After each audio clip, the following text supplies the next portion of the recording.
In this video, I'm going to show you how you can easily have multiple Snapchat accounts on any iPhone or Android smartphone at the same time.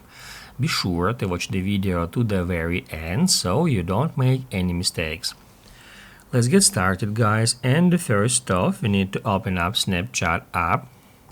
As you can see, I've already signed into my account, and now we need to tap right here at our profile picture or Bitmoji to head over to that page.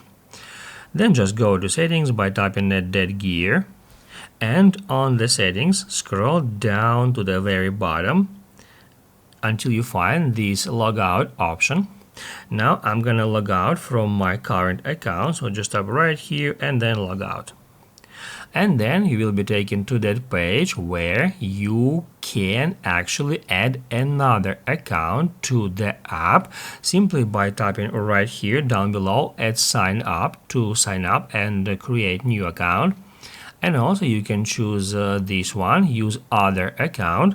Just tap right here, enter your username and password, hit login, and you will be signed into your another account.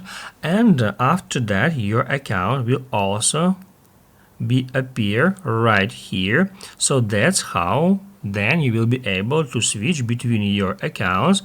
I've recently been signed into that account and now I'm gonna switch to that one. All we have to do is just drag it in that way and then hit login. As you can see, now I've switched to my secondary account. That's how it can be easily done, guys, and if this video was helpful for you, don't forget to hit the like button.